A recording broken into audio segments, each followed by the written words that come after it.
Hi, this video is to go along with the fall 2020 copy of the American Recorder magazine. I wrote a short article entitled Ornamentation, an Introduction to the Trill and Appoggiatura. This is the first in a series of articles where I'm going to go through the most basic ornaments that we encounter in recorder music from the Baroque period. Actually is really from the middle Baroque, so I'm not really including the 17th century except for the very end of the 17th century and then up to about 1750. So the normal solo Baroque music that we would play on an alto recorder is pretty much included in this. And the first example that I'd like to play is to demonstrate the quick appoggiatura that we find in a descending third. So this, when we have a bunch of them, is called a tierce de coulée. And in the example by Dupart of the gavotte, I will be playing on a voice flute, which is what he wrote it for. And I'm doing the repeats and adding a few more French-style ornaments on the repeats, and some of those ornaments will be discussed in subsequent issues of this series of articles. So the things to notice, I think, are that when we have the priam, param, so we have a trill on a quarter note, and then we have an appoggiatura going to another quarter note that's on a weak beat. The whole idea is that the accent is on that trill, and then the note, the appoggiatura note, and the last note are falling away. So it's kind of like the end of a sentence. And we always, you'll see from listening to it, there's always a little bit of a phrase that happens at that point where we have that ornament.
The second example I'd like to play is in contrast to that, the situation where we use long appoggiaturas. And so this is the example in the article by Mancini, just part of a largo movement where he writes an appoggiatura on longer notes, which would clearly be a long type of appoggiatura as opposed to the ones that we hear in the Dupart example.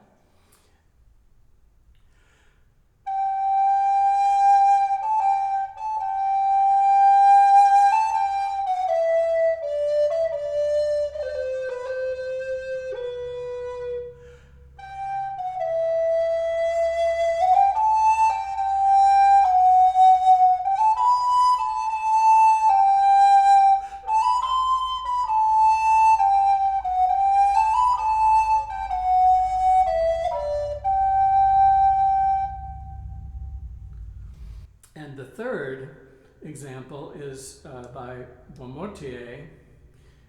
Beaumortier is especially interesting and instructive for us because he notates short trills and long trills in different ways. He doesn't do this in all of his publications, but it's rather common. And it helps us understand when we want to be doing a short trill, which would be a trill that's kind of just passing through. It doesn't have any extra length on the first note. So like in the second full bar of that piece,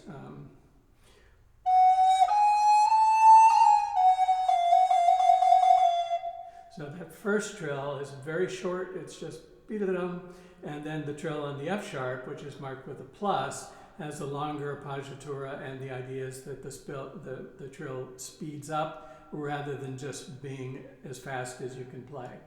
Often when we play pieces that are slow in tempo and we have these longer trills, we have to kind of challenge ourselves to start the trill slowly enough so that we can make a beautiful shape. So always try to get yourself to feel like you have an appoggiatura and the appoggiatura turns into that trill. It isn't just that there's this square appoggiatura note and then suddenly we're trilling very fast. Hopefully you'll be able to hear that in this example.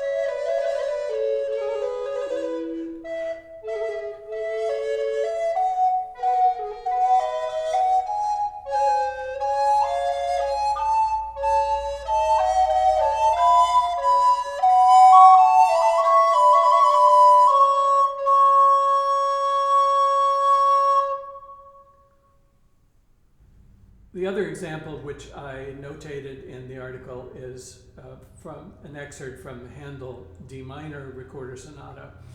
And Handel, like many composers, especially at the beginning of the 18th century, often didn't bother to write any trills into his music. He doesn't write TR, he doesn't write plus, he doesnn't have a little squiggle, there are no marks. And as recorder players, playing Baroque music, we have to understand where those trills should be. And it's just a matter of getting into your ear, especially how the trills work at the cadences. So here's Handel's example. First, if I just play it without the trills at all.